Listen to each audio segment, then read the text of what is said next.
والسلام علیک یا رسول اللہ، الصلاة والسلام علیک یا رسول اللہ، الصلاۃ والسلام علیک یا نبی اللہ، الصلاۃ والسلام علیک یا حبیب اللہ، وعلی آلک واصحابک یا نور اللہ، صلی اللہ تعالی علیہ وسلم۔ دن لہو میں کھونا تجھے، شب صبح تک سونا تجھے، دن لہو میں کھونا تجھے، شب صبح تک سونا تجھے، شرم نبی خوف خدا یہ بھی نہیں وہ بھی نہیں، رزق خدا کھایا کیا فرمان حق ٹالا کیا، رزق خدا کھایا کیا فرمان حق ٹالا کیا، شکر کرم ترس سزا یہ بھی نہیں وہ بھی نہیں، اور ڈر تھا کہ عیسیاں کی سزا اب ہوگی یا روز جزا، ڈر تھا کہ عیسیاں کی سزا اب ہوگی یا روز جزا، دی ان کی رحمت نے صدا یہ بھی نہیں وہ بھی نہیں۔ آج کی یہ محفل اصلاح عقائد و اعمال کے حوالے سے انعقاد پذیر ہے، ساتھ ہی ساتھ 3 بچوں کی دستار حفظ ہے۔ اللہ تبارک و تعالی ادارے کو دن 11ویں رات 12ویں ترقی عطا فرمائے، ہماری اور آپ کی حاضری کو اللہ تبارک و تعالی شرف قبولیت عطا فرمائے، علماء کرام کی اور اساتذہ کی اور کارکنان کی محنتوں کو اللہ تعالیٰ قبول فرما کر ہم سب کے لیے آخرت میں نجات کا ذریعہ بنائے۔ اس سے پیشتر ہمارے بھائی عزیز القدر خطیب اہل سنت حضرت مولانا صادق رضوی صاحب، ان سے پیشتر مفتی صاحب اور بھی دیگر حضرات نے اپنے خطابات، اپنے کلام اور اپنی اپنی کارکردگی کو پیش کیا۔ اللہ تعالیٰ سب کی خدمات قبول کرے۔ وقت زیادہ ہوا ہے، تھوڑا سا ٹائم اب ہمارے پاس ہے، مختصر سے وقت میں کوئی تقریر کرنے کی بجائے صرف دل کا درد آپ لوگوں کے دلوں کے دروازے پہ منتقل کرنا چاہتا ہوں۔ اللہ پاک کی بارگاہ میں دعا ہے کہ آیہ کریمہ کے جس حصے کی تلاوت کی ہے اس کے متعلق مجھے حق کہنے اور آپ سب کو حق سن کر اس پر عمل کرنے اور اسے عام کرنے کی توفیق عطا فرمائے۔ اللہ تعالیٰ نے دنیا کیوں بنایا؟ دنیا بنانے کا مقصد کیا ہے؟ اور جب بنایا تو پھر دنیا کو وہ فنا کیوں کرے گا؟ اس نے یہ اعلان کر دیا ہے کل من علیہا فان ویبقى وجہ ربک ذو الجلال والاکرام، کہ اللہ کے سوا سب فنا ہو جائیں گے۔ اللہ نے کائنات بنائی، کتنی عظیم کائنات ہے۔ ایک بچہ گھروندہ بناتا ہے، اگر آپ گھروندہ سمجھتے ہیں، بچے جب مٹی سے کھیلتے ہیں بارش کے دنوں میں تو کیچڑ سے گھروندہ بناتے ہیں، گھروندہ اپنے ہاتھ سے بناتا ہے، اس کو نہیں توڑتا۔ تو اللہ تبارک و تعالیٰ نے اتنی بڑی مخلوق بنائی، کتنی خوبصورت مخلوق، اتنی حسین مخلوق، 4 قسمیں اٹھا کر جس کے حسن کو بیان کیا، والتین والزیتون وطور سینین وہذا البلد الامین۔ اللہ اکبر۔ تفسیری ترجمے کی طرف اگر جائیں تو مفہوم یہ بنتا ہے ولادت گاہ ابراہیم کی قسم، ولادت گاہ موسیٰ کی قسم، ولادت گاہ عیسیٰ کی قسم، ولادت گاہ محمد رسول اللہ کی قسم۔ لقد خلقنا الانسان فی احسن تقویم، ہم نے انسان کو بہت اچھی شکل پر پیدا کیا، بہت اچھی صورت پر پیدا کیا، انسان کو حسین و جمیل بنایا۔ لیکن ایک بات سوچنے کی ہے، اتنی خوبصورت دنیا ہے، شفق کا جمال دعوت نظارہ دے رہا ہے، افق کی سرخیاں کسی حسین و جمیل کی بلکہ کسی ماجبین کی لالا رخی کی یاد روزانہ تازہ کرتی ہے۔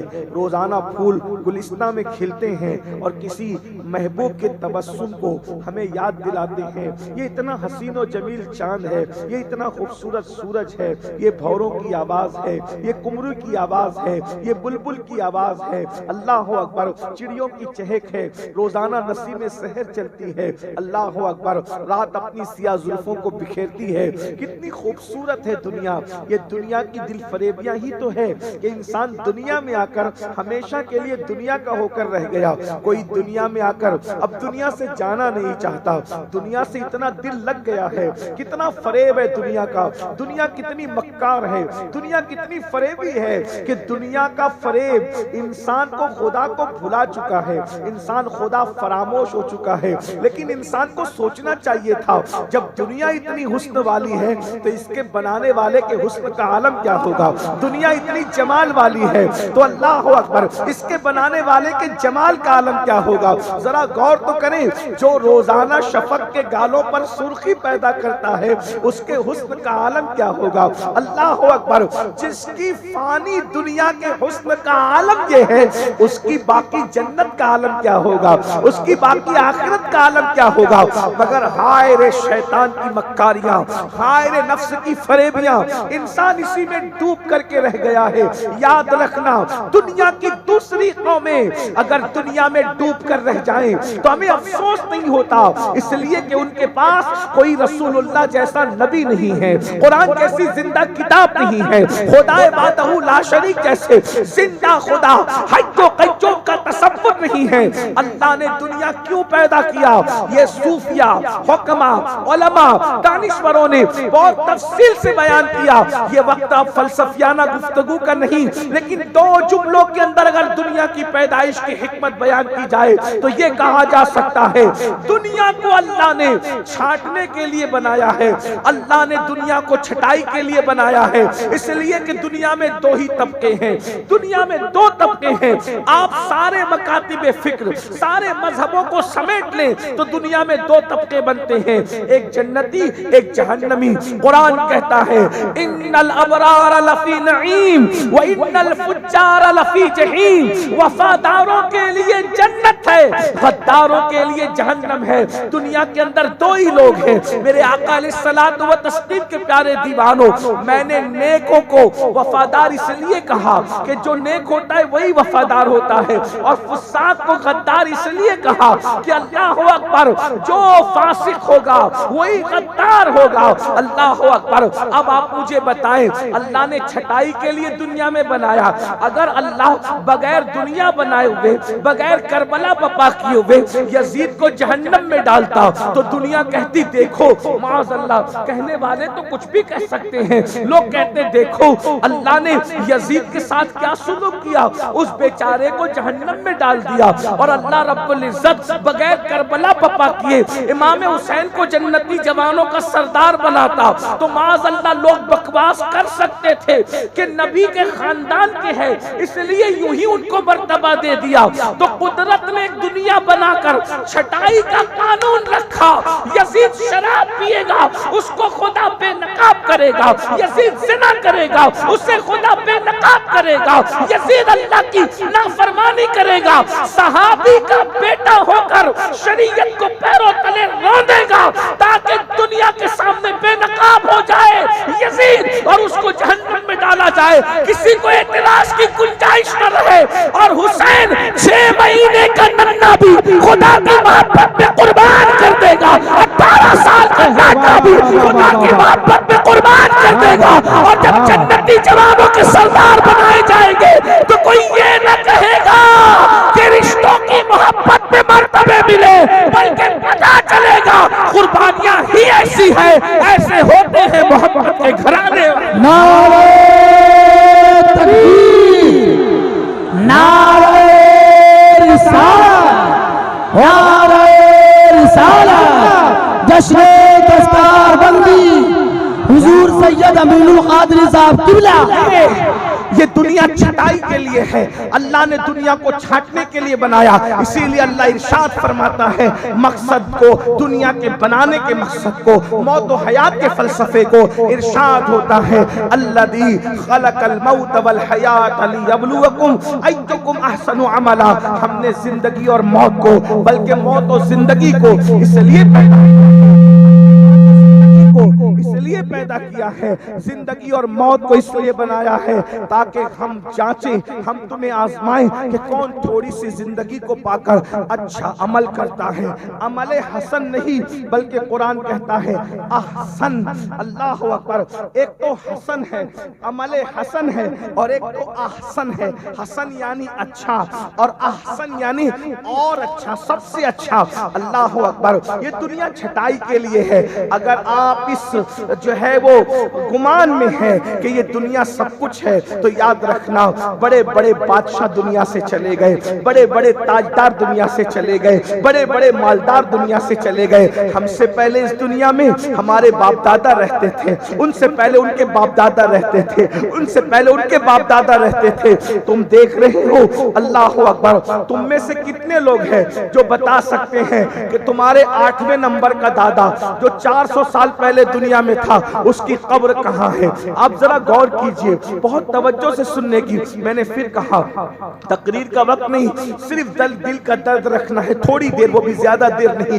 میں اپنے جوانوں سے مخاطب ہو کر کے پوچھنا چاہتا ہوں 400 سال پہلے جو 8ویں نمبر کا آپ کا دادا تھا اس کی قبر کہاں ہے؟ اگر وہ گاؤں کا چودھری تھا تو مجھے بتاؤ, اگر وہ مالدار تھے تو مجھے بتاؤ, اگر وہ بادشاہ بھی ہوں گے تو مجھے بتاؤ. آپ سے پوچھنا چاہتا ہوں کہاں ہے مغلوں کی قبر جنہوں نے ہندوستان کی سرزمین پر کم و بیش جو ہے کئی صدیوں تک کے حکومت کی ہے, ان کی قبریں کہاں ہیں؟ اور اگر قبر ہے تو مجھے یہ بتاؤ ان کی قبر پر فاتحہ کتنے لوگ پڑھتے ہیں؟ ابھی میں کوئی تحقیقی بات مغلوں کے حوالے سے نہیں کہہ رہا ہوں, صرف اس اعتبار سے مغلوں کو پیش کر رہا ہوں کہ وہ دنیا کے بادشاہ تھے. رہی بات علماء کی جو تحقیق ہے ابھی اس کو آپ کے سامنے نہیں رکھتا. آپ تاج محل جاتے ہیں, تاج محل جاتے ہیں, جانے کے بعد تاج محل کے اندر 2 قبریں موجود ہیں, ایک تو ممتاز بیگم کی قبر ہے, ایک تو شاہجہاں کی قبر ہے. آپ سے پوچھتا ہوں آپ بھی تاج محل کئی مرتبہ گئے ہوں گے, میں بھی 2 مرتبہ گیا ہوں, اس لیے کہ ہم لوگ دقیانوسی خیال کے لوگ نہیں ہیں, ہم تو سیر و تفریح کے عادی لوگ ہیں. اس کی وجہ یہ ہے اسلام جتنے انجوائے کی اجازت دیتا ہے اتنے انجوائے کی اجازت کوئی مذہب نہیں دیتا. لوگوں کے یہاں دھارمک بننا ہو تو نکاح نہ کرو, اور ہمارے یہاں دھارمک بننے کے لیے نکاح کی بڑی فضیلت ہے, نکاح مستقل عبادت ہے. اسی لیے ہمارے یہاں کوئی بڈھا سفید ریش بزرگ ریپ کیس میں جیل میں نظر نہیں آتا, کیونکہ ہمارے یہاں اللہ اکبر مذہبی ہونے کے لیے عورت سے دور ہونا ضروری نہیں ہے بلکہ زنا سے دور ہونا ضروری ہے. ہمارے یہاں دھرم یہ ہے. اللہ اکبر. ہمارے یہاں مذہبی بننے کے لیے نان ویج اور ویج کا کوئی کانسیپٹ نہیں ہے. ہمارے یہاں مذہبی بننے کے لیے خدا کو راضی کرنے کا تصور ضروری ہے. یاد رکھنا نکاح برا نہیں ہے, زنا برا ہے. اسلام نے کہا لوگوں کو بتانے کے لیے عورت سے کیا رکتے ہو, ظاہر میں عورت سے رک رہے ہو اور رات میں بیٹی جیسی خاتون کے ساتھ بدکاری کر رہے ہو, نہ یہ نہیں. اسلام یہ کہتا ہے اللہ اکبر نکاح کرو. کچھ لوگ کہتے ہیں اگر غریب ہے تو نکاح کیسے کریں؟ رسول اللہ نے فرمایا نکاح کرو مالدار کر دیے جاؤ گے. مالدار بننے کا آسان نسخہ ہے, نکاح کرو مالدار ہو جاؤ گے. 2 چیزوں پہ مالداری کی بشارت دی ہے, فرمایا حج اور عمرہ کرو مالدار ہو جاؤ گے, نکاح کرو مالدار ہو جاؤ گے. ہمارے مذہب نے تو اللہ اکبر اور صرف مالداری نہیں فرمایا, جو نکاح کرے وہ دیندار بھی ہو جاتا ہے. ارشاد فرمایا اللہ اللہ کہ جو نکاح کرے اس کا آدھا ایمان محفوظ ہو جاتا ہے اور آدھے ایمان کے بارے میں وہ اللہ سے ڈرتا رہے. اندازہ فرمائے. تو میں یہ عرض کر رہا تھا ہمارے انجوائے کا بہت تصور ہے. ہمارے نبی جب سیر کے لیے جاتے ہیں تو ان کا امتی سیر کے لیے کیسے نہیں جا سکتا؟ اللہ اکبر. یہ ہمارا نبی ہے اور صرف ہمارا نبی ہے, سیر کے لیے جاتا ہے. اور ایک بات بتاؤں, کوئی سیر اتنے مختصر وقت میں نہیں کرتا جتنے مختصر سے وقت میں میرے محبوب نے سیر کی ہے. گئے ہیں اتنے دور گئے ہیں جہاں جبریل کا تصور بھی نہیں جا سکتا, جہاں انبیاء کا تصور. میں تصور انبیاء کی بات کر رہا ہوں. حضرات انبیاء کی نظر دیکھو کتنی بڑی ہے. اللہ اللہ. سلیمان علیہ السلام کی نظر 3 میل فاصلے پر چوٹی کو دیکھ لیتی ہے اور اس کی بات کو سن لیتی ہے. جن کی نظریں اتنی تیز ہو ان کا تصور کتنا تیز ہوگا. مگر پھر بھی ہم کہتے ہیں جہاں پر اور انبیاء کا تصور نہیں گیا، وہاں مصطفیٰ جان رحمت کے قدم پہنچتے نظر آتے ہیں۔ یہ شان مصطفیٰ ہے، یہ شان مصطفیٰ ہے، بلکہ سدرہ پہ رہنے والا جبریل جہاں اپنی سوچ نہیں لے جا سکتا، وہاں مصطفیٰ جان رحمت جاتے ہیں۔ اور میرے امام اس فلسفے کو یوں سمجھاتے ہیں، تھکے تھے روح الامی کے بازو، تھکے تھے روح الامی کے بازو، کہاں وہ دامن، کہاں وہ پہلو، رکاب چھوٹی، امید ٹوٹی، نگاہ حسرت کے ولولے تھے۔ وہی ہے اول، وہی ہے آخر، وہی ہے ظاہر، وہی ہے باطن، اسی کے جلوے، اسی سے ملنے، اسی سے اس کی طرف گئے تھے۔ تبارک اللہ شان تیری، تجھی کو زیبا ہے بے نیازی، کہیں تو ہو جوش لن ترانی، کہیں تقاضے وصال کے تھے۔ اب پتا چلا کہ لوگوں کو نام محمد سے تکلیف کیوں ہے، کیونکہ ان جیسا قائد کسی کے پاس نہیں ہے۔ آئی بے شک بے شک، جس کی تجوری کے خزانے میں جو خزانہ موجود نہ ہو وہ اس سے جلے گا نہیں تو کیا کرے گا۔ مسلمانوں تم کیسے نصیب والے ہو، تمہیں نبی بھی ملا تو وہ نبی ملا جہاں جبریل کے پر تھک جاتے ہیں، اس سے آگے تمہارے نبی جاتے ہیں، ہمارے نبی جاتے ہیں۔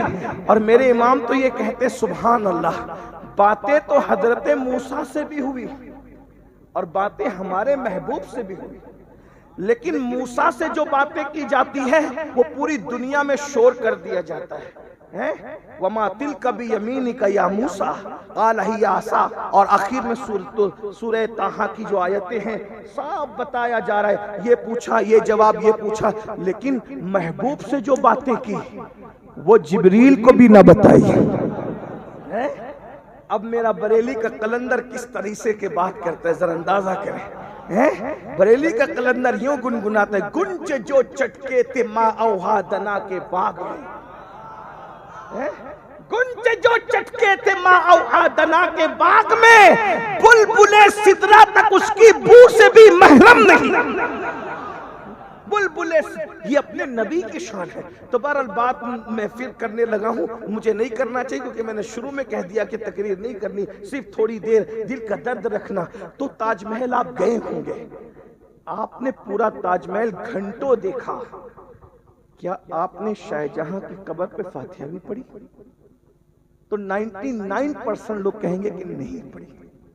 جس ممتاز کی محبت میں تاج محل بنا، کیا آپ نے اس کی قبر پہ فاتحہ بھی پڑھی، کوئی چادر بھی چڑھائی، کوئی اصال ثواب بھی کیا؟ تو کہا نہیں کیا۔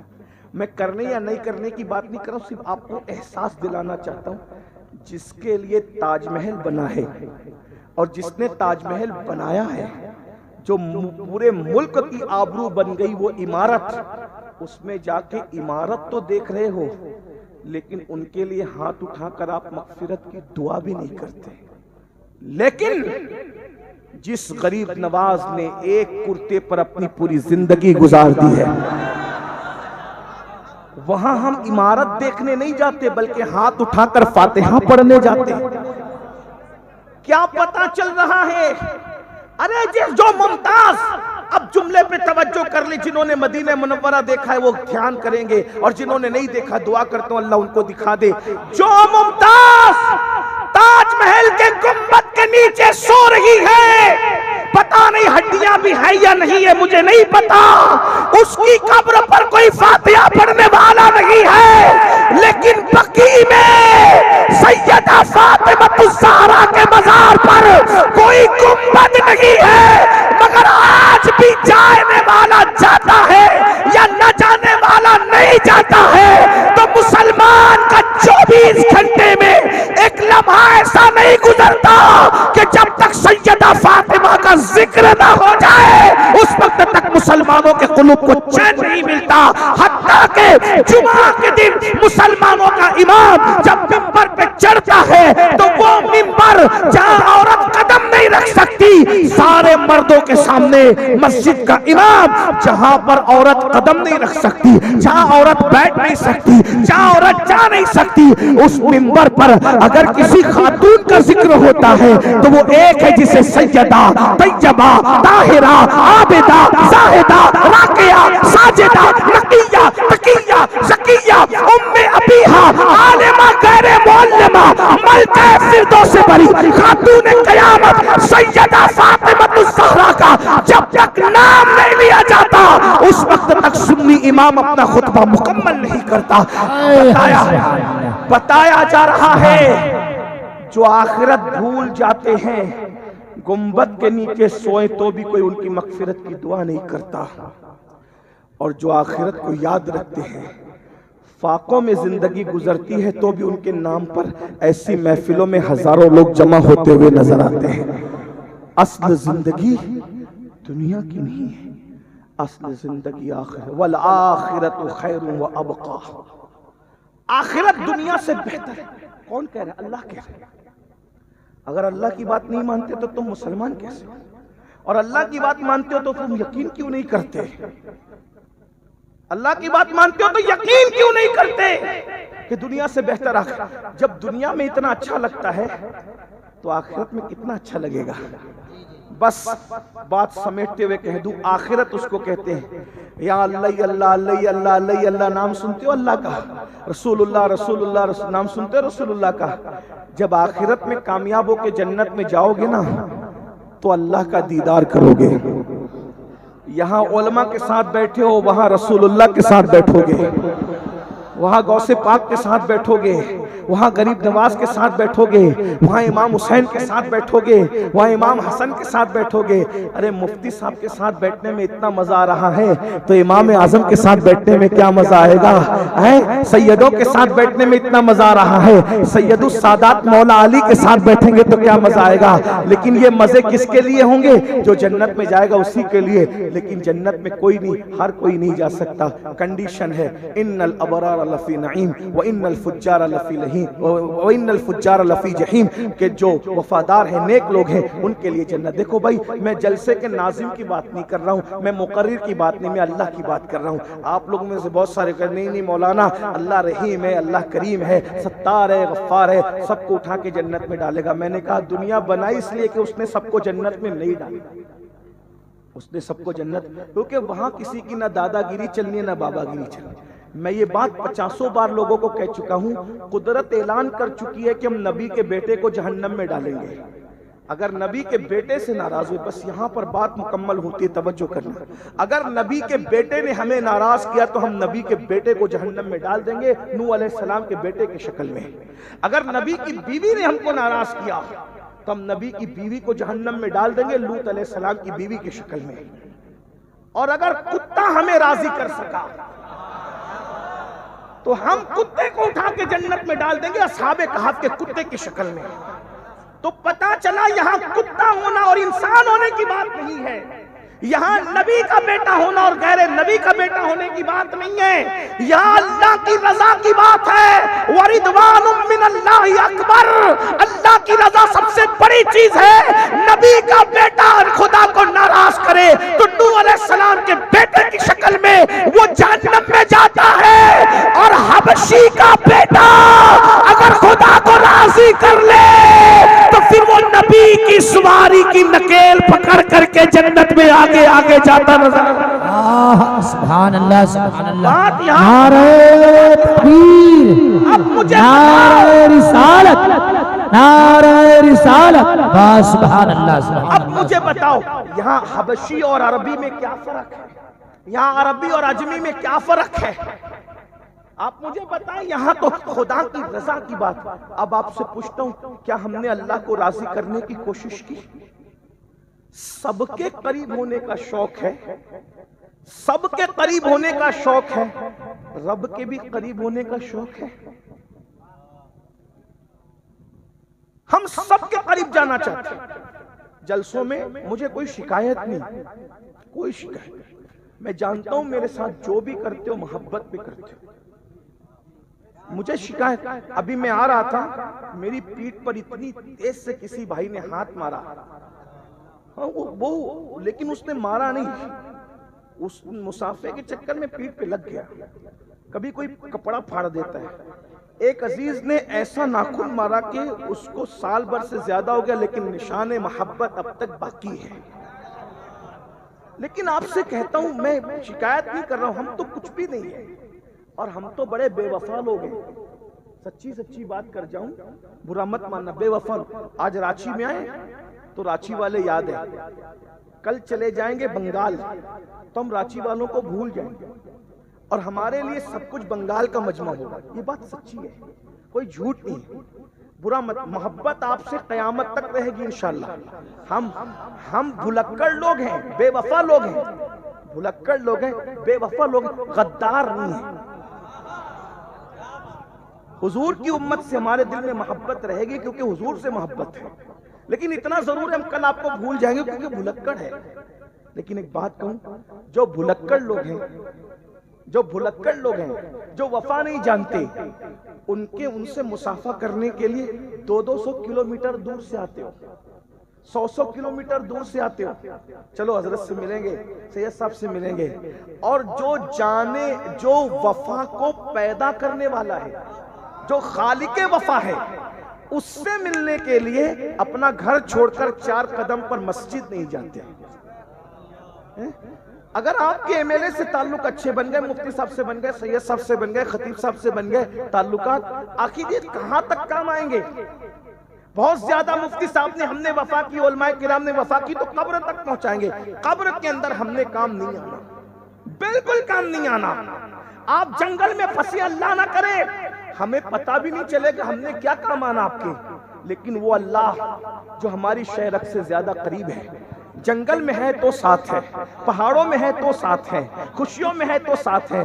جہاں سایہ ساتھ چھوڑ دیتا ہے وہاں بھی خدا کی رحمت تمہارے ساتھ ساتھ ہے. ہوا معکم اینما کنتم، تم جہاں کہیں ہو اللہ تمہارے ساتھ ہے. ایک بات کہوں، مجھ سے کچھ مانگو گے تو میں آپ کے سامنے جو دینے کی حیثیت رکھتا ہوں بس وہی دے سکوں گا، اس سے زیادہ کچھ نہیں دے سکتا. لیکن ایک بات یاد رکھنا، میرا اللہ وہ ہے جو مانگو گے وہ عطا کرے گا. خود کہتا ہے ادعونی استجب لکم، مجھ سے مانگو، جو مانگو گے ہم تمہیں عطا کریں گے. اور کتنا قریب ہے، چلانے کی ضرورت نہیں، بھاگنے کی ضرورت نہیں. اللہ ارشاد فرماتا ہے نحن اقرب الیہ من حبل الورید. بس میرے جوانوں سے اتنا ہی کہنا چاہتا ہوں، روزی روٹی کے لیے ہمارے پاس آتے ہو، حضرت دعا کر دو. یقیناً دعا اللہ والوں سے کروانا چاہیے، بزرگوں سے کروانا چاہیے. یہ بزرگوں کا ہی طریقہ ہے، حضور علیہ السلام کا طریقہ، صحابہ کا طریقہ ہے کہ حضور علیہ السلام خود بھی اللہ اکبر لوگوں کو یہ ہدایت دیتے تھے کہ اس زبان سے اپنے لیے دعا کرواؤ جس زبان سے تم نے گناہ نہیں کیا. تو لوگ کہتے تھے وہ کیسے،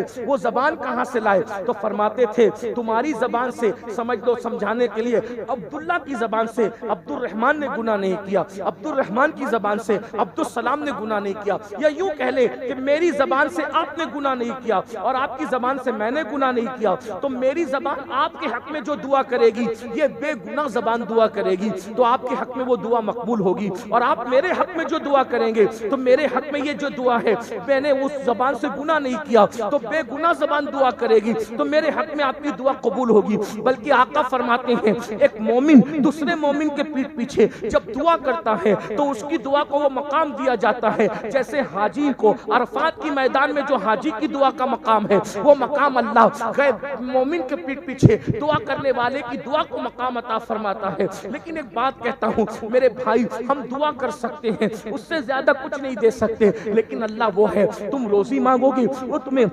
روزی دے گا، وہ تم رزق مانگو گے وہ تمہیں رزق دے گا، عمر مانگو گے وہ تمہیں عمر دے گا، بیٹی کو رشتہ مانگو گے وہ تمہاری بیٹیوں کو اچھے رشتے دے گا. میرے بھائی لیکن بہت ہم کس قدر نادان ہیں، جو دینے والا ہے اس سے رشتہ کمزور کر چکے اور جو نہ دینے والے ہیں ان سے آس لگا چکے. اب آپ سے پوچھتا ہوں، مسلمانوں کی مجلس کا یہ ٹاپک ہی نہیں ہے کہ مسلمانوں کو کہا جائے کہ نماز پڑھو. کیوں؟ اس لیے کہ جو مسلمان ہوگا نماز لازمی ہے اور جو نماز پڑھے گا وہی مسلمان ہوگا. صحابہ کرام کہتے ہیں کہ مومن اور کافر میں ہم اپنے زمانے میں جو فرق کرتے تھے یہ صحابہ کا معیار ہے. اللہ اکبر. صحابہ کہتے ہیں ہم مسلمان اور کافر میں فرق کرتے تھے رسول اللہ کے دور میں نماز کی وجہ سے. جو نماز پڑھتا تھا ہم اس کو مسلمان سمجھتے تھے، جو نماز نہیں پڑھتا تھا ہم اس کو مسلمان نہیں سمجھتے تھے. بعد میں میں غفلت کا دور آیا، ہم حنفی ہونے کی وجہ سے بے نمازی کو ڈائریکٹ کافر تو نہیں کہتے، لیکن اتنا ضرور ہے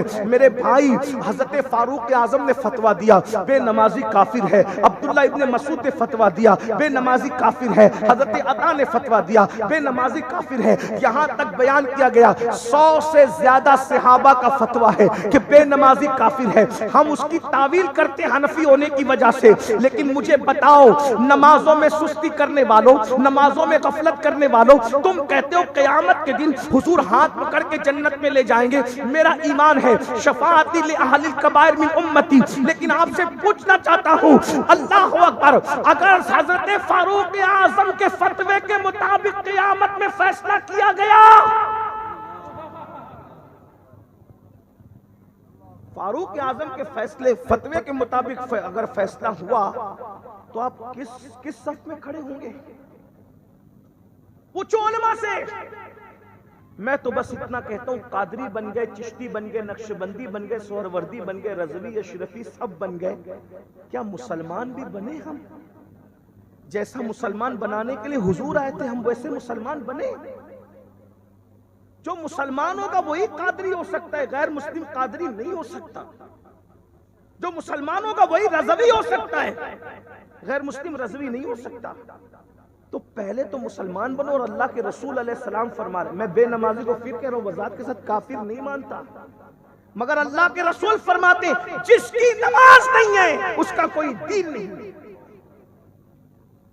جس کی نماز نہیں ہے اس کا کوئی دین نہیں ہے۔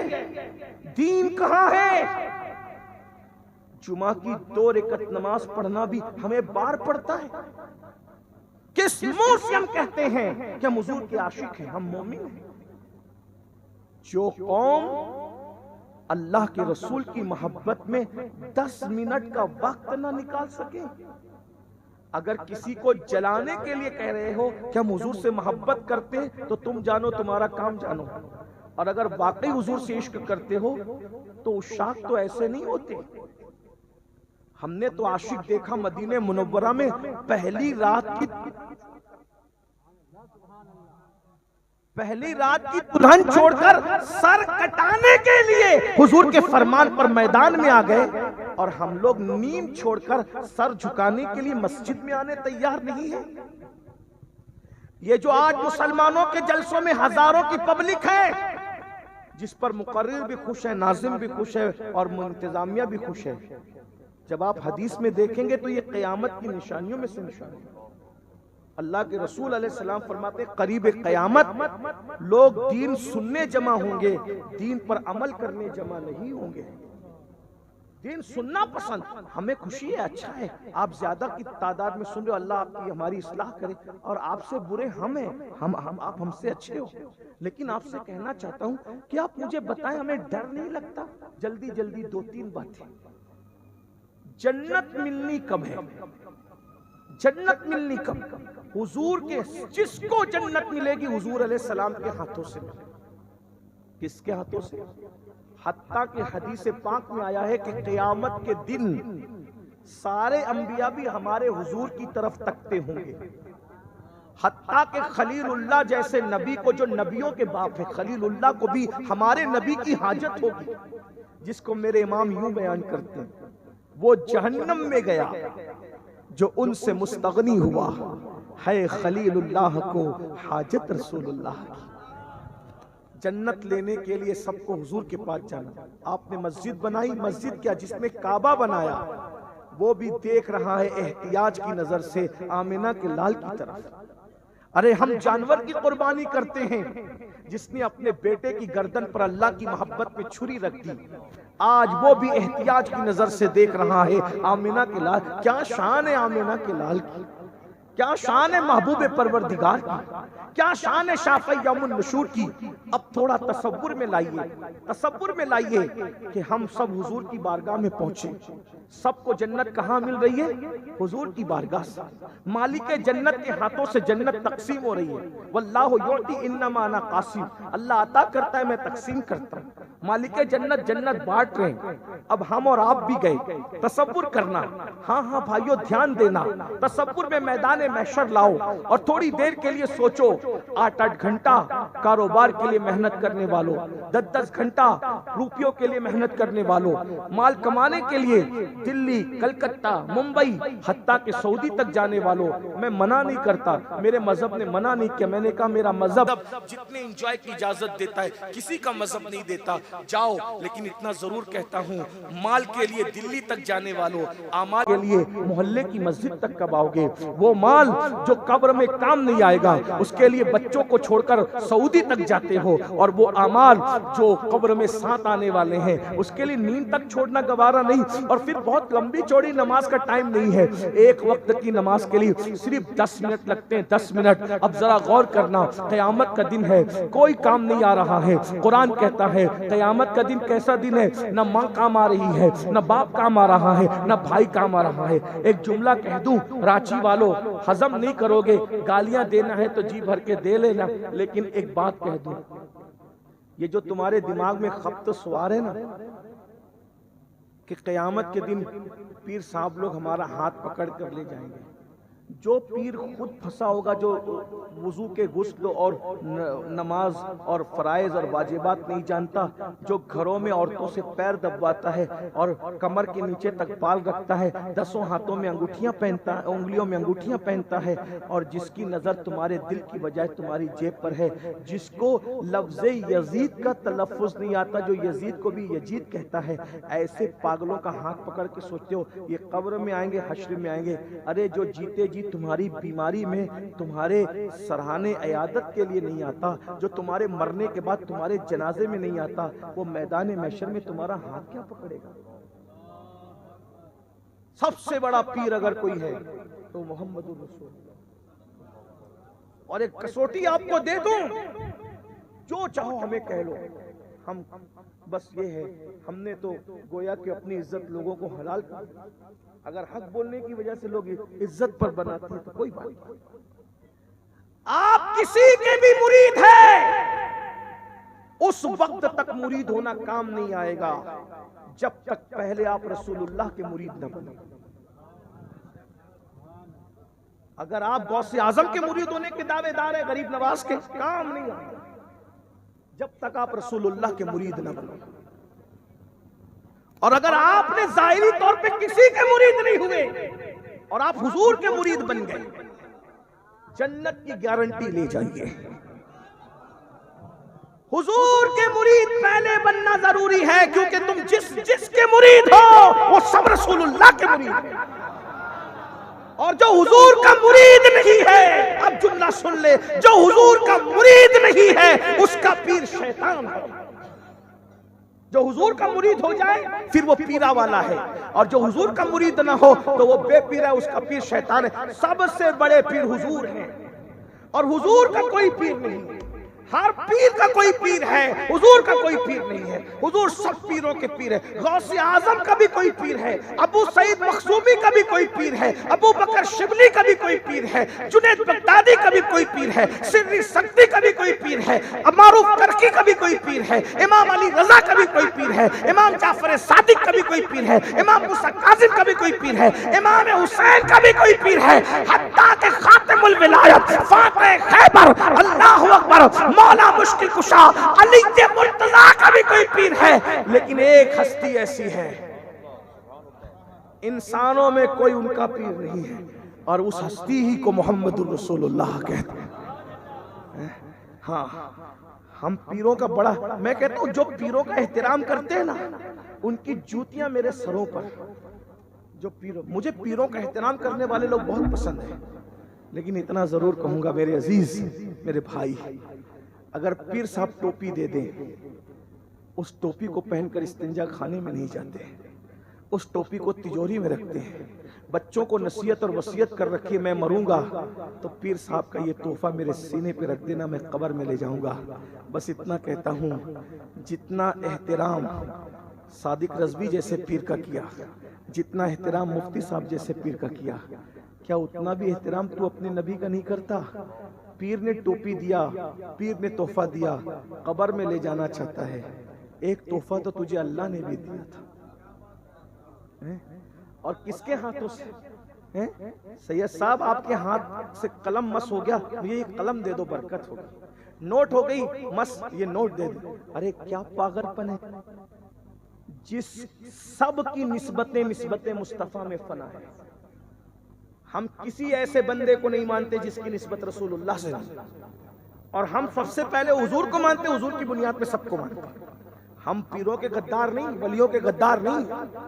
جو پیروں کے اور ولیوں کا غدار ہو ہم اس کو اللہ رسول کا غدار سمجھتے ہیں، سچے پیروں کے غدار کو، ولیوں کے غدار کو ہم اللہ رسول کا۔ لیکن آپ سے پوچھنا چاہتا ہوں، دنیا میں احترام کے قابل ہیں جتنے لوگ، میں سب کو مانتا ہوں مگر مصطفیٰ کے بعد۔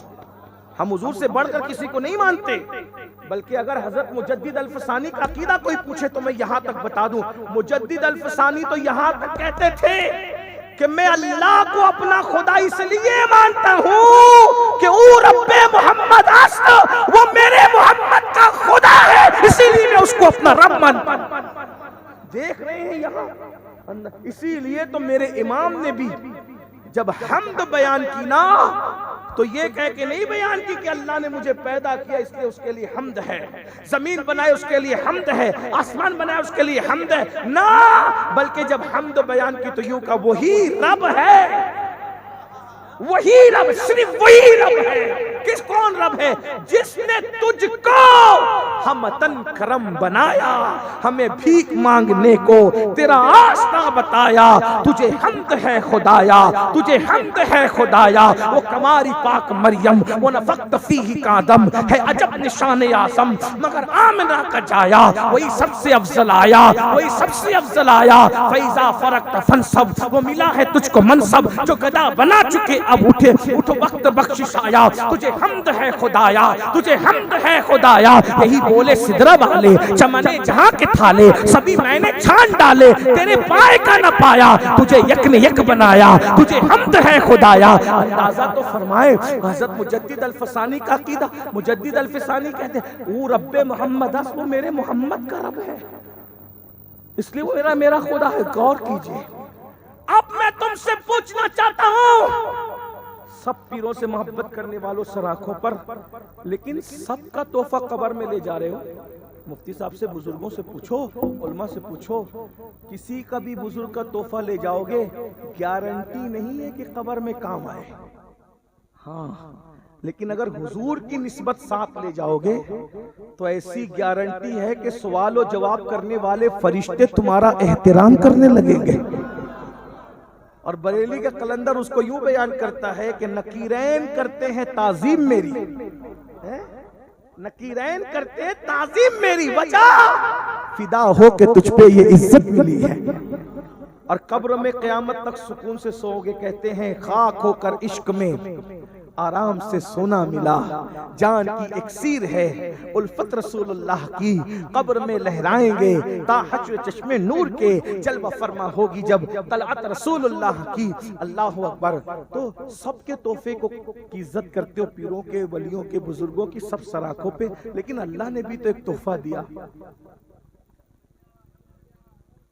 ایک تحفہ اللہ نے بھی تو دیا، اور کس کے ہاتھ سے دیا؟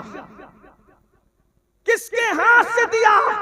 تحفہ اللہ کا، ہاتھ مصطفیٰ جان رحمت کے، اور اس تحفے کو تحفہ معراج نماز کہا جاتا ہے۔ بتاؤ اس تحفے کی کیا عزت کی؟ نہیں کی۔ اب حضور کے بارگاہ میں گئے قیامت میں، حضور جنت سب کو دے رہے ہو، ہمیں بھی جنت دو۔ اب حضور جنت بانٹنے سب کو۔ اب سننا، یہاں پچھتا لو، وہاں پچھتانا نہیں پڑے گا، یہاں ہوش میں آ جاؤ، وہاں پچھتانا نہیں پڑے گا، یہاں غفلت سے نکل آؤ، وہاں پچھتانا نہیں پڑے گا۔ سوچا ماں کام نہیں آ رہی، باپ کام نہیں آ رہا ہے، دوست، قرآن کہتا ہے الاخلاء یومئذ بعضهم لبعض عدو الا المتقین، جتنے تمہارے گہرے دوست ہیں وہ سب تمہارے دشمن بن جائیں گے۔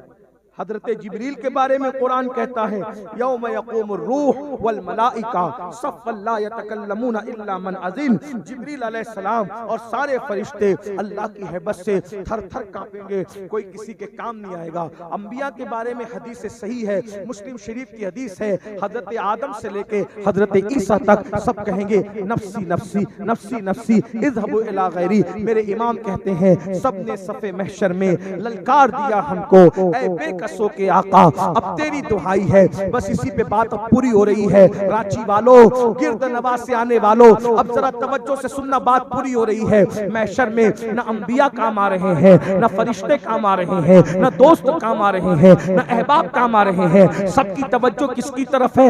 ایک ہی ہستی کی طرف ہے. میرے بھائی اگر آخرت کے معاملے میں سیریس ہو, عقیدہ آخرت کے معاملے میں سیریس ہو, اگر واقعی جنت کو اپنا ٹھکانہ بنانا چاہتے ہو تو یاد رکھنا سب سے آس ٹوٹ گئی. حضرت آدم نے بھی کہا نفسی نفسی اذهبوا الی غیری, حضرت نوح نے بھی کہا نفسی نفسی اذهبوا الی غیری. سب نے ہمیں للکارا ہے جاؤ جاؤ کسی اور کے پاس جاؤ. اب مجھے بتاؤ, اتنا بتاؤ میرے بھائیوں, میری بہنیں بھی اگر موجود ہے تو یہ کسی کے دل کا درد ہے خدا کے لیے. بہت دن ہمیں نہیں جینا, 40 سال 50 60 سال 70 سال 80 سال 90 سال 100 سال. میرے بھائی جتنا جیو گے ایک دن اس دنیا سے جانا ہے, ایک دن اس دنیا سے کچھ کرنا ہے, ہمیشہ نہیں رہو گے. اللہ اکبر. کرکٹ کے لیے دکانیں بند کرنے والوں, شادیوں میں شرکت کے لیے دکانیں بند کرنے والوں, گیم کھیلنے کے لیے اپنے وقت کو ضائع کرنے والوں, 10 منٹ کا وقت نماز کے لیے نہ نکالنے والوں, میدان محشر وہ ہے کوئی کام نہیں آئے گا. ایک ہستی ہوگی سب کی طرف, سب ان کی طرف دیکھ رہے ہوں گے اور ان کے پاس جا کے جنت ملے گی. اب ہم سوچتے ہیں ہم تو عاشق رسول ہے, ادھر ہاتھ پھیلائیں گے ادھر جنت مل جائے گی. لیکن سنو سنو سنو سنو, جب حضور کے پاس جاؤ گے حضور فرماتے ہیں, اللہ کے رسول کی حدیث ہے, جس نے جان بوجھ کر نماز چھوڑ دی کل قیامت کے دن اس کے ساتھ میرا کوئی وعدہ نہیں ہے, وہ میرے ذمے سے باہر ہے, میں محمد اس سے بیزار ہوں. یہ 3 حدیثیں مختلف کتابوں میں ہے, میں نے ایک ساتھ اس کو پڑھ دیا. اب تھوڑا تصور میں لاؤ, بس تھوڑا تصور میں لاؤ, بہت دیر تک آپ کو امتحان میں نہیں رکھنا, تھوڑا تصور میں لاؤ. بہنیں بھی اور آپ سب بھی تصور میں لاؤ. حضور کے پاس گئے, حضور کے پاس گئے, حضور کے پاس گئے, سب نے ٹھکرایا, سب نے للکارا, کسی نے ساتھ نہیں دیا. ایک ہی آسرا تھا. اب اس آسرے کے بعد کوئی آسرا نہیں, ان سے پہلے کوئی آسرا نہیں, ان کے بعد کوئی آسرا نہیں. جا کے دامن پھیلایا. آقا فرماتے ہیں جو جان بوجھ کے نماز چھوڑ دے قیامت کے دن اس کے ساتھ میرا کوئی وعدہ نہیں, وہ میں اس سے بیزار ہوں, وہ میرے ذمے سے باہر ہے. میرے بھائی کوئی ساتھ نہیں آ رہا تھا, حضور ہی کا سہارا تھا. شفاعت کے لیے گئے اور حضور سے کہا یا رسول اللہ میں بھی آپ کا امتی ہوں, اللہ سے تو میں دعا کرتا ہوں ہمیشہ, اللہ میرے کسی دشمن کو بھی وہ دن نہ دکھائے, اللہ کسی دشمن کو بھی وہ دن نہ دکھائے, اللہ کسی دشمن کو بھی وہ دن نہ دکھائے. اللہ اکبر. ساری مغفرت کی بات حضور کی مرضی پر ہے اور حضور سے کہا حضور شفاعت کر دیجئے, اور اللہ نہ کرے 1000 بار نہ کرے حضور ناراض ہو کے منہ پھیر لے اور منہ پھیر کر کہیں رات کے 3 بجے تک تو زنا کی فلمیں تو دیکھتا تھا لیکن 10 منٹ کا وقت تو فجر کی نماز کے لیے نہیں نکالتا تھا. حضور منہ پھیر لے, یہ کہہ دیں تو سود کھاتا تھا, حرام لقمے کھاتا تھا اور نماز نہیں پڑھتا تھا, اللہ نہ کرے 1000 بار نہ کرے حضور چہرہ پھیر کر یہ کہے کہ تو یہودیوں کی طرح, مشرکوں کی طرح, ظالموں کی طرح چہرے سے داڑھی نکال نکال کر گٹروں میں پھینکواتا تھا اور تو میری سنت کا مذاق بناتا تھا. اس وقت تو اللہ نہ کرے اگر حضور منہ پھیر لے, بتاؤ اپنا کیا بنے گا.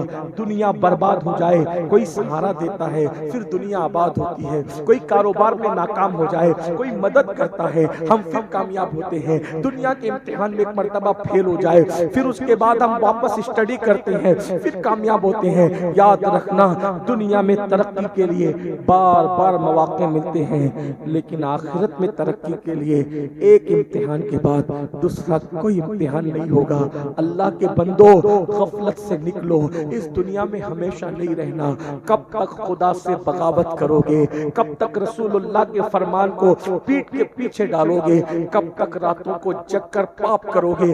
آؤ نا اس اللہ سے محبت کرے جو 70 ماؤں سے زیادہ ہم سے پیار کرتا ہے. آؤ نا اس رسول سے محبت کرے جو 70 ماؤں سے زیادہ ہم سے پیار کرتے ہیں. ہماری ماں ہم سے جتنا پیار نہیں کرتی، ہمارے نبی اس سے زیادہ ہم سے پیار کرتے ہیں. قرآن کہتا ہے لقد جاءکم رسول من انفسکم عزیز علیہ ما عنتم حریص علیکم بالمؤمنین رؤوف الرحیم. یہ وہ رسول ہیں جو مومنوں پہ کمال مہربان ہے. میرے بھائی ہمیں کانٹا چبھتا ہے، مدینے کی سرکار بے چین ہو جاتے ہیں. ہمیں جو ہے وہ وحشت ہوتی ہے، حضور بے چین ہو جاتے ہیں. جو ہماری جان سے زیادہ قریب ہے، النبی اولا بالمؤمنین من انفسہم، نبی مومنوں کی جان سے زیادہ قریب ہے. میرے بھائی وہ ہیرو سے پیار کر رہے ہو جو تمہیں کبھی پہچانتا نہیں، اس نبی سے پیار کرو نا جو ہماری پیدائش سے 1400 سال پہلے پوری رات ہمارے لیے مغفرت کی دعائیں کرتے رہے. ذرا غور تو کیجئے نا میرے بھائیوں، کس سے دل لگا رہے ہو؟ آئی لو محمد کہتے ہو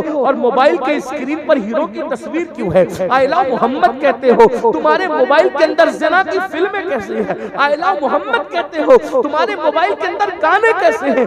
کہیں ہم عشق مصطفیٰ کے نام پہ منافقت تو نہیں کر رہے؟ ایسا نہیں ہے لیکن پوسیبل تو ہے. ہم اعلیٰ حضرت امام اہل سنت کے ماننے والے، 14ویں صدی میں عشق و محبت کا امام میرا امام ہے. ایک مرتبہ امام اہل سنت کے پاس ایک شاعر صاحب آئے اور بہت خوبصورت سی نعت لکھ کر لائے. توجہ، بات بولوں، آخری بات بولوں؟ ہاں سن لیجیے. نعت لکھ کر لائے. امام سے کہا کہ آپ کے سامنے نعت پڑھنا چاہتا ہے. میرے امام سرتا سر عاشق رسول، بلکہ بہت بڑے مفکر کا قول ہے جب علم اور عشق ایک جگہ مجسم ہو جاتے ہیں تو اسی کو امام احمد رضا کہا جاتا ہے. یہ میرے امام ہیں جس نے عشق رسول کے وہ گل بوٹے اسلام کی زمین پر ایسے بوئے ہیں کہ قیامت تک اہل ایمان کے مشام جان اس کی خوشبو سے معطر ہوتے رہیں گے. غالب نے اپنے محبوب کی شکایت کرتے ہوئے کہا تھا کہ دل ہی تو ہے نہ سنگ خشت، درد سے بھرنا آئے کیوں، روئیں گے ہم 1000 بار کوئی ہمیں ہنسائے کیوں. اور پھر کہا تھا جس کو ہو جانو دل عزیز اس کی گلی میں جائیں کیوں. غالب نے کسی اپنے جیسے سے پیار کیا تھا، دھوکا ہوا، پیار کرنا بھول گیا. غالب نے اپنے عشق کی داستان یوں پیش کی. غالب کہتے ہیں عشق نے غالب نکمہ کر دیا، عشق نے غالب نکمہ کر دیا، ورنہ ہم بھی آدمی تھے کام کے. عشق ذلیل کرتا ہے. میر نے کہا تھا اس عاشقی میں عزت سادات بھی گئی، پھرتے ہیں میر در در کوئی پوچھتا نہیں. اپنے جیسوں سے پیار کرو گے دھوکا کھاؤ گے، ذلیل ہو جاؤ گے، رسوا ہو جاؤ گے، محبوب کی گلی میں جانا نہیں چاہو گے.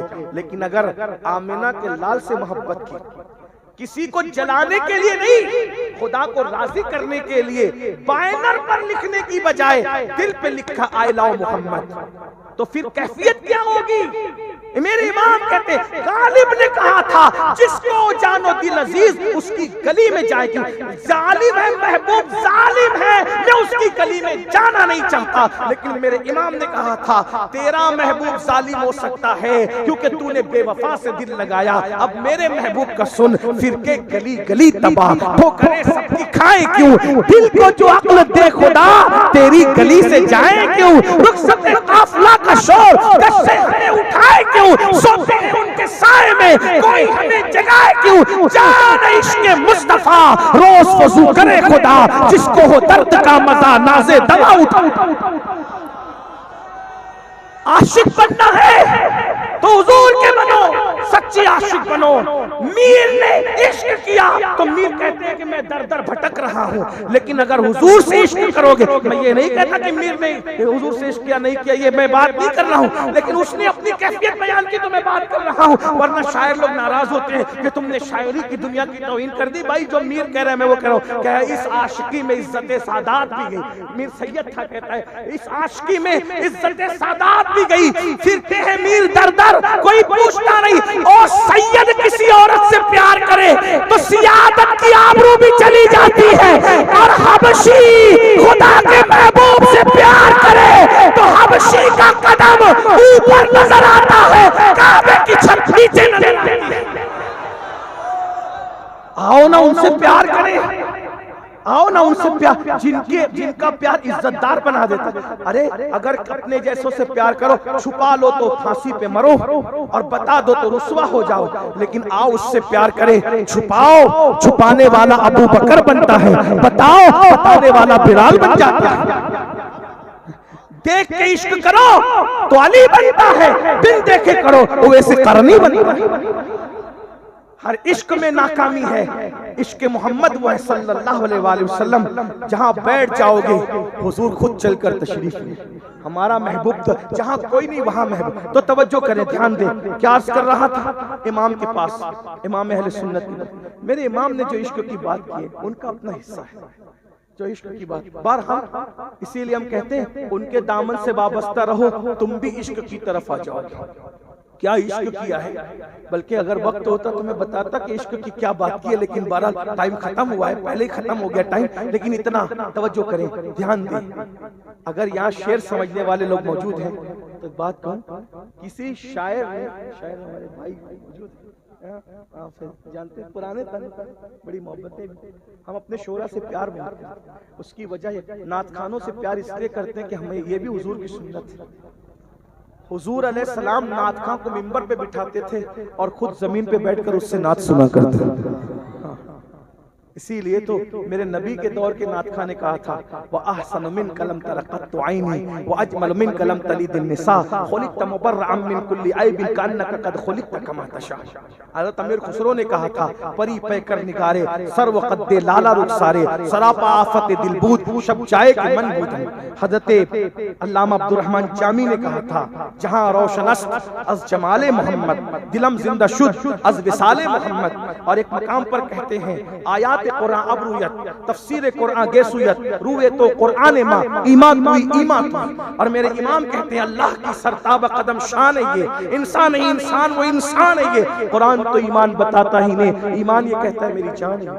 علم والوں سے جو شاعری کی صنف سمجھتے ہیں ان سے توجہ چاہتا ہوں، ہر شاعر نے اپنے محبوب کے چہرے کو چاند سے تشبیہ، غالب نے بھی کہا تھا کل 14ویں کی رات شب بر رہا چرچا تیرا، کچھ نے کہا کہ چاند ہے کچھ نے کہا چہرہ تیرا، ہم بھی وہاں موجود تھے ہم سے بھی سب پوچھا کیے، ہم چپ رہے ہم ہنس دیے منظور تھا پردہ تیرا۔ غالب نے بھی اپنے محبوب، لیکن امام احمد رضا اپنے محبوب کو یہاں چاند سے تشبیہ نہیں دیتے بلکہ چاند کو چیلنج کرتے ہیں، عشق میں بھی پٹھان کا رنگ دیتے۔ لوگ کہتے ہیں کہ وہ اتنے متشدد کیوں تھے، میں نے کہا عشق شدت ہی لاتا، وہ عشق ہے ہی نہیں جس میں شدت نہیں ہے۔ قرآن کہتا ہے وَالَّذِينَ آمَنُوا أَشَدُّ حُبًّا لِلَّهِ اشد۔ جب قرآن شدت کی بات کرتا ہے، جب مولا شدت کی بات کرتا ہے تو مولوی کو تکلیف کیوں ہے؟ جہاں عشق ہے وہاں شدت ہے، اور جہاں عشق نہیں ہے وہاں شدت ہو ہی نہیں۔ عشق آئے گا تو شدت آئے گی۔ والذین آمنوا اشد، ورنہ بتائے نا سہارنپور والے اشد کا مطلب کیا ہے؟ بتائیں اشدو کا مطلب کیا؟ جب قرآن اشدو کہتا ہے تو پھر بریلے کے تاجدار کی شدت سے تمہیں تکلیف کی؟ تم نے کسی سے عشق کیا ہوتا تو پتہ چلتا، جب اشدو آتا ہے تو پھر یہ الفاظ بھی آتے دشمن احمد پہ شدت کیجئے، ملحدوں کی کیا مروت کیجئے، بیٹھتے اٹھتے مدد کے واسطے یا رسول اللہ کی کثرت کیجئے، شرک ٹھہرے جس میں تعظیم حبیب اس برے مذہب پہ لعنت کیجئے۔ یاد رکھنا سنی دعوت اسلامی صرف عمل کی تحریک نہیں ہے، ہمارا مزاج اور ہماری شناخت ہمارا طریقہ کار یہ ہے جہاں اصلاح عقائد کی ضرورت ہوگی ہم عقیدے کی بھی اصلاح کی بات کرتے ہیں، ہم اپنے عقیدے کو چھپا کر کہیں بات نہیں کرتے، عرب ہو یا عجم کہیں بھی ہم جب بھی بات کرتے ہیں عمل کے ساتھ عقیدے کی اصلاح کی بھی بات کرتے ہیں۔ اس عمل کو اور اس کام کو آگ لگے جو مسلک کو چھپا کر کے پیش پیش کیا جائے۔ مسلک یہ ہے دشمن احمد میں شدت کیجئے، ملحدوں کی کیا مروت کیجئے، غیظ میں جل جائیں بے دینوں کے دل۔ یا رسول اللہ کی کثرت۔ کچھ لوگوں کو مسلک ہضم نہیں ہوتا، میں نے کہا اگر مسلک ہضم نہیں ہوتا تو سب سے پہلی مسلک کی لڑائی تو یمامہ میں لڑی گئی جو سیدنا صدیق اکبر کی تحریک پہ لڑی گئی، دوسری مسلک کی لڑائی کربلا میں لڑی گئی۔ تو پتہ چلا جو صحابہ اور اہل بیت کا سچا وفادار ہوگا وہ مسلک کا کبھی غدار نہیں ہوگا۔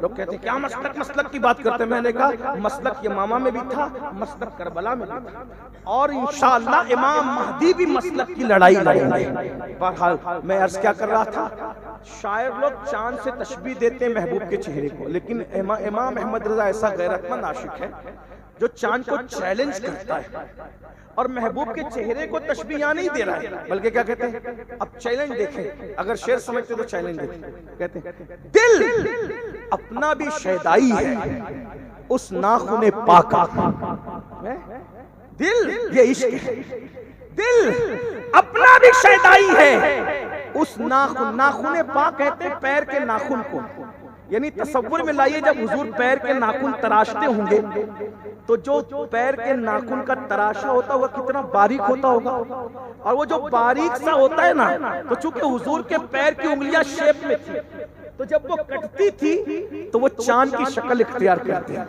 اب میرے امام کہتے ہیں دل اپنا بھی شیدائی ہے اس ناخن پاکا، اتنا بھی مہینوں پہ نائے چرخے کوہن پھول، اے پہلی شب کے چاند پر اترانے والے آسمان، تیرے پاس تو پہلی شب کا ایک ہلال ہے اور ہمارے پاس تو مصطفیٰ جان رحمت کی 10 انگلیوں کے ناخن کی قطرن ہے، اس ناخن کی قطرن کے برابر تیرے چاند کی رامائی کبھی نہیں ہو سکتی۔ دل اپنا بھی شہدائی ہے اس ناخن پاکا، اتنا بھی مہینوں پہ نائے چرخے۔ ایسے شاعر تھے، بہرحال ایک شاعر صاحب آتے ہیں، ایک نعت سنانی ہے، پڑھو، انہوں نے نعت سنائی نا تو کہہ رہے تھے آپ کے عشق میں ایسے تڑپ رہا ہوں جیسے بغیر پانی کے مچھلی تڑپتی۔ ہم بھی کہتے ہیں، بہت داد وصول بھی کرتے ہیں، آپ کے بغیر نہیں رہ سکتا، یہ نہیں وہ نہیں وہ نہیں وہ نہیں وہ نہیں، سب امام سنتے رہے، روتے رہے روتے رہے۔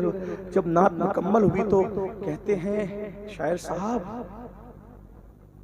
جو آپ نے کہا ہے اگر وہی آپ کے دل کے جذبات ہے تو احمد رضا تمہارے قدم چومنے کے لیے تیار ہے کہ تم کتنے بڑے عاشق رسول ہو، اور اگر جو کہہ رہے ہیں وہ صرف شاعری ہے، تمہارے دل کے جذبات نہیں ہیں، تو جس کی نگاہ سے خدا کی ذات نہ چھپی اس کی نگاہ سے تمہارے دل کے جذبات کیا چھپ سکتے ہیں؟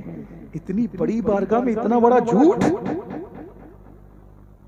اتنی بڑی بارگاہ میں اتنا بڑا جھوٹ۔ اب آپ سے کہتے ہیں، ہم کہتے ہیں حضور ہم آپ سے جان سے زیادہ محبت، اولاد قربان کر دیں گے، جان قربان کر دیں گے، مال قربان کر دیں گے۔ ابھی اولاد جان مال قربان کرنے کی ضرورت ہی نہیں ہے، ابھی تو صرف 10 منٹ کا وقت چاہیے نبی کی آنکھوں کو ٹھنڈک پہنچانے کے لیے۔ اگر وہ نہیں ہے تو پھر آپ سے پوچھتا ہوں عشق کا دعویٰ ہے، کہیں اندر سے منافقت تو نہیں کر رہے ہیں؟ تو یاد رکھنا ایک دن قیامت ہے جب حضور چہرہ پھیر کے کہیں گے کہ تجھے 10 منٹ کا ٹائم نہیں ملتا تھا میری آنکھوں کی ٹھنڈک کے لیے، آج تیرے ساتھ میرا کوئی رشتہ نہیں، اس وقت کیا بنے گا؟ بربادی ہے، تباہی ہے۔ اس لیے آج توبہ کیجیے، جنت کے لیے نہیں، حضور کی خوشی کے لیے۔ جس کے نام پہ جان دینے کی بات کرتے ہو اس کے نام پہ 5 وقت 10 منٹ نکالو، یعنی 50 منٹ۔ آج مجھ سے وعدہ کرو اللہ رسول کو گواہ بنا کر، حضور کے عشق میں کتنے لوگ یہ وعدہ کرتے ہیں 5 وقت پڑھوں گا، صحیح العقیدہ امام کے پیچھے پڑھوں گا، سنی امام کے پیچھے پڑھوں گا۔ ہاں مجھے خوش حضور دیکھ رہے ہیں، واللہ حضور دیکھ رہے ہیں، اس محفل پر حضور کی توجہ انشاءاللہ۔ ذرا ہاتھ اٹھا کے رکھیں حضور، ہاں سبحان ماشاءاللہ سبحان اللہ۔ بولو بھئی یہ وعدہ حضور کے لیے کر رہے ہو تو سچا کر رہے ہو کہ جھوٹا کر رہے ہو؟ نماز پڑھو گے نا انشاءاللہ؟ ایک آسان بات بتا دوں، یہ نہیں کہہ رہا ہوں کہ سنتیں چھوڑ دینا، ایسا نہیں کہہ رہا ہوں، مفہوم مخالف مراد مت دینا۔